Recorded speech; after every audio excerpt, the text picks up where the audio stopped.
This is just a short little video about the Olympus E-M1, the OMD E-M1. It's not really a review, I would say. It's just some of my thoughts after using it for a couple weeks now. I've had it for maybe, I guess about 3 weeks. So I have the Olympus 17mm f1.8 lens, which is equivalent to a 35mm on a full frame camera, and you know, it's very sharp. It's a great 35mm equivalent lens. That's the overpriced Olympus lens hood, which does not come with the lens for some reason, and the goofy little caps that have the pinches on the side, so it's kind of hard to get it on and off when you have it in there. You can do it, but the way I do it is I just kind of set it in there and you know, kind of catch one side and then use one finger to latch it. I'll probably end up buying the, I think it's 46mm diameter Lumix lens cap. So it's a Panasonic lens cap which has the pinch in the center, kind of like the nice lens cap that Olympus finally had out now for the 12 to 40mm lens, which is the f2.8, the professional lens, which is on the camera now. And of course that one finally comes with a lens hood, and you have to pinch the side to get the cap off, otherwise it doesn't just spin off, which is good, so it won't accidentally fall off. I have heard somebody complain about using this lens hood and it falling off accidentally because they had it hanging down on like that, what do they call that, the black rapid strap or whatever, where it hangs from the bottom of the camera, and so the lens was kind of rubbing against the person, and you only need to do one of these buttons to release the lens. Actually this one right here, so it'll come loose with just one, and I assume you had it hanging on the right, so maybe the solution was you turn the lens hood around, and so now this one, this is not the one that releases it, it's actually this one. So that might be the solution for somebody like that. I always use the, you know, the tourist style neck strap. I mean, I don't really care if I look like a tourist or not. I pay a lot of money for my cameras, and it's just a hobby. I do make a little bit of money from it, but not anywhere near enough to pay for the actual gear or the website that I have. So anyway, after about 3 weeks with this camera, you know, I absolutely love it. I also have a Nikon D600, which is what I'm actually filming this with now. I've got the 24-85 kit lens on the D600, and I also have a Fuji X100S. In the past I've had the Nikon D700, I've had the Fuji X Pro 1, I've had a Olympus E-M5, which is the camera that came before this one that kind of got it all started, you know, with that OMD EM series. There's rumors that a E-M10 may be coming out. I'm not sure exactly if that's maybe like a lesser version of the E-M1. But coming from that background, you know, I have shot with excellent full frame cameras. The D600 has a really great full frame sensor and lots of dynamic range and very good at high ISO. That's a 24 megapixel sensor, and of course in the E-M1 it's a 4/3 sensor size and it's a 16 megapixel.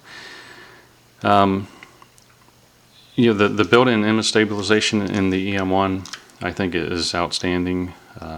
Yeah, I've heard other reviewers say that you know, it's a 5-axis image stabilization, so I guess it, you know, it controls, you know, the movement this way, back and forth, and I guess up and down, or I'm not sure exactly, but pretty much any way that you could tilt the camera, it's supposed to accommodate the movement and stabilize the images. And of course that's in the body itself, it's not on the sensor, so none of the Olympus lenses are stabilized because they don't need it. It's all in the body, which is great. But you know, using that for video, just hand holding it, walking around with one hand, shooting video, or shooting stills like in a dark museum, which I did recently at the National Museum for the U.S. Air Force near Dayton, Ohio, Wright-Patterson Air Force Base. You know, I just set it down to put it in shutter priority mode, set it down to about 1/15 of a second, and let the lens be wide open at f2.8, and you got plenty of depth of field because it's micro four thirds, and that usually keeps the ISO below 800. It usually was like 640 or below, which is great. So pictures were coming out very sharp. There was no blur from any kind of movement. So you just walk up and frame your picture, and just kind of hold it as still as you can, like you always would anyway, and just fire away. And been very, very happy with the image quality. It's really about the same, I guess, as the EM5. The EM5, I've heard, I haven't really compared it myself, but I've heard the ISO performance a little bit better on the EM1. But the overall image quality, I was always very happy with the EM5 anyway. And again, that's comparing it to like a full frame Nikon sensors, or APS-C size Fuji sensors, things like that. Obviously, it's not going to be as good at very high ISO, but the grain or noise that is here on the EM1, it's kind of a fine grain, and if you're using like Adobe Lightroom, which I use, the color noise is automatically removed as soon as you import the files. I always shoot RAW, I don't shoot JPEG. And so honestly, I don't even use any noise reduction. I don't do anything in post-processing for noise, and I don't really have it set that way in the camera for any kind of noise reduction, or maybe set to normal, but I don't even know if that really applies for RAW files. But honestly, I don't really care, because it's good enough that what noise is in the picture, even at ISO 6400.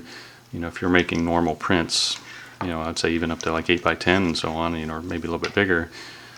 Any normal person that's just looking at the picture like anyone would normally do, instead of getting a magnifying glass out, which some of the pixel peepers might want to do, it looks great, and it's always going to look great. You can look through my galleries and see that I'm not a crappy shooter. I just do this for a hobby, but over the years, I think I've learned enough that I have decent photos. At least I get a lot of comments from friends and family and other people that I don't know that really enjoy my photos. So of course, that's always good to get praise. I like that. And that's well, enough about that. But back to the EM1. Like I said, this is not really a review per se, because I'm just going to kind of give my thoughts on it after using it. But I'd say the EM5, the reason I didn't really keep that, and I didn't like it very well, other than the image quality and the potential it had, was I didn't like how it felt in my hand. But the EM1 has a really nice grip here. It's not huge. The body itself is really not bigger than the EM5, but until they put this grip on here, but it fits really good in your hand. And these are machined metal buttons. For like, if you were in like aperture priority mode, this ends up being exposure compensation, and the rear dial is your aperture setting. And if you're in shutter priority, that's the shutter in the back, and the shutter speed in the back, and then the exposure compensation in the front again. But all the dials and buttons, they're not as squishy like they were on the EM5, and I assume that was because of the weather sealing, but they're much better on the EM1. And these buttons here on the back are a lot better. They're a little more clicky than they used to be, instead of a spongy feeling. Of course, the screen does flip out and kind of flip down, so if you're shooting at lower angle or high angle, it doesn't flip around, which I don't really care about anyway. Let's see, as far as the the fit and finish and the feel of the buttons and everything, it's absolutely outstanding in my opinion. It's very, very solid. The camera's all metal basically, and the new 12 to 40 is all, the outside is all metal, and of course it has that snap focus feature that Olympus calls it. So if you just pull this ring back in the front, that puts it into manual focusing mode automatically. Honestly, I set the camera to, I never use that, because I set the camera to autofocus with, I can't remember the exact setting, maybe we can take a look. It has something to do with it's autofocus plus what is it here? Autofocus Plus Manual. So basically what that is, it's that setting right there. Of course, it has a really nice touchscreen. That's the other thing I love about it, and I'll talk about that in a second. But you know, you can just start turning it, the focus ring in front. You can see the peaking come on automatically, and that's just with focusing, you know, moving the ring in the front without it having been snapped back. I guess if you wanted full manual focus, then you could just snap that back, and there you go. But as far as the touchscreen, I don't use it to take pictures. I know you can set it to be like a touch to take pictures, but really what I use it for is manually focusing, to choose the focus point. So you just basically touch it anywhere and it'll automatically focus real quick where you're touching, and then you just take the picture. Now the thing about this is, if you want to quickly go back to where it's like automatically selecting the focus point on its own, you just press the OK button in the center, and then now you also get the level back. And that's the other thing I love about this is, you know, you've got the level here for horizontal and also for vertical. So, you know, as you're tilting the camera around, you know, it's good for landscape and so on. But now, you know, it'll just automatically pick whatever focus point it wants, whatever's nearest, I guess. And then if you just moved the way it is right now, the way I have it set, if you just move the up, down, left, or right, now you're just moving around the focus point, one of the fixed focus points. I can't remember how many there are on the screen. Obviously quite a few. So if you just move it around a little bit, it's automatically, it's just going to use one of those points, and you just take your picture that way, and you can keep the level on the screen. To get it back to focusing automatically on the nearest point, just go back over until all of them are lit up, and now it's back to selecting anything at once. The viewfinder on this, you know, like I said, I have the D600, and you know, it's really hard to tell. I guess they said this is based on the VF4 external viewfinder that Olympus sells.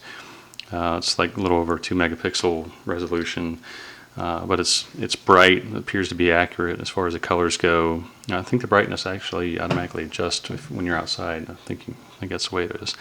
But either way, as far as how big the view is in the viewfinder, you know, I've got the D600 and I can't really tell between the full frame optical viewfinder on my D600 and the electronic viewfinder on this. I can't really tell that this one's any smaller. I mean, it's got a really big view when you look through the viewfinder. Yeah, it's an excellent viewfinder. Let's see what else. Battery life. You know, I've been out shooting a couple times all day with it, and my normal practice is I'll take a few shots and, you know, review a little bit, and I might delete a couple, and then I'll just turn it off. So, you know, using that kind of methodology, you know, I've been out a couple times already all day, and, you know, take 300 pictures or so, and I never have any issue at all with battery life. It's always got, seems to me, you know, at least half the battery life or more left. And I do keep an extra battery just in case, if I know I'm going to be out all day anyway. I don't do a lot of video, but you know, the video that I have shot is nice. It's you can only get the 30p for, you know, the 1080. I don't know if there's any other frame rates for the 720. I don't think there are. But honestly, I don't really, if I do any video, it's just a, you know, very brief, and not really all that concerned about video. You know, one thing I can't really figure out is why, you know, they've got these two nice function buttons here on the front. On my Nikon, what I do is I have one of them set up for spot metering, so I'll just press and hold that spot meter on whatever I want, take a picture, and then just let go of it. Now it's back to matrix metering. For whatever reason, you can't assign the metering to any of these buttons. You know, I don't know why. It is up here on this little button here. You basically press and hold that for a second. Let's see if we can get that up here. Press and hold that for a second, and then like the front dial actually changes the metering up here, and then you can either press the shutter button or press OK in the middle to accept it. And then the bottom, the rear dial, when you change it, it changes the focus mode. So you know, that's fairly convenient to have that there on the button. At least it's on a fixed button, but it would just be a lot more convenient for me if I could just have spot metering assigned to one of these buttons up here, because I think that's great for, like, if you're indoors, like at a concert or some kind of musical or show where you're taking pictures and there's spotlights and everything, and it's just a lot easier. Just press the button and have spot metering just for a few seconds, and then go back to matrix meeting if you want. I don't know what really more to say about it. It's, I've been extremely happy with the E-M1, and having had the Olympus E-M5 in the past, and now coming back to Micro Four Thirds with the E-M1, I really think I'm probably here to stay with Micro Four Thirds, and the DSLR that I have, the Nikon D600, honestly I think is probably going to be the last DSLR I buy, because I just don't really see the point anymore. DSLR is great for, there's tons of lenses available for it, but there's also a lot of really good lenses available for Micro Four Thirds now. There's a lot of third-party manufacturers making lenses for it. Very high quality, excellent lenses. A lot of mid-range and more consumer lenses, the super zooms and so on. There's a lot of lenses available for it, but as far as the DSLR goes, the only thing I'm really getting, honestly, is better high ISO performance and shallower depth of field if I want that. I know there's an issue with continuous focus tracking moving subjects with mirrorless cameras, and that's not really a situation I find myself in or care about anyway. So really the only real difference for me between full frame and something like a little mirrorless camera like this is the high ISO performance and shallower depth of field if I want that. Nikon does have a really excellent and easy to use flash system. I've got their SB700 flash, and the Olympus has a little clip-on flash here, just kind of flips up and down when you want to take a picture with flash. But you see I don't have it on right now, and I've actually got the cover on because I almost never use flash. So flash is also something I don't necessarily care about too much, but I guess that's in Nikon's favor as far as my DSLR goes. But in favor of the smaller mirrorless, obviously you've got smaller size, smaller weight. This setup right here with the E-M1 and the 12 to 40, which is a 24 to 80 millimeter full frame equivalent lens, f2.8. You can see how small it is. This weighs approximately 1 pound less than my D600, which is kind of a light DSLR. It's a full frame DSLR with a 24 to 85 lens on it. The Olympus weighs about a pound less, and so a smaller weight, smaller size. Carrying it around all day, it's not going to wear you down. I've had my D600 out with a 28-300 Nikon lens on the front, and that just gets beastly after a while. It doesn't sound like much, and think people are just whining about it. If you can't carry around a little bit of weight, but it does get really heavy after all day, especially if you're on vacation somewhere on a Grand Canyon or somewhere where it's getting hot. You're already hot and humid and sticky or whatever the case might be, and the last thing you want is to be aggravated with your camera too. So for me, having the smaller camera, it just makes for a better, more enjoyable shooting experience, and I find that I tend to be more creative and have more fun with these smaller cameras. And this is really an outstanding camera. I can't say enough good about it, and there's almost nothing that I don't like about it. It's just about a perfect camera for me. Like I said, I'm probably just going to keep building on this, and just keep some nice Micro Four Thirds lenses, and probably upgrade the body over time when I need to. But for now, I think, as Forrest Gump would say, that's all I've got to say about that. So that's the Olympus E-M1, OMD E-M1 from my point of view, and thanks for watching, and hope you enjoyed it.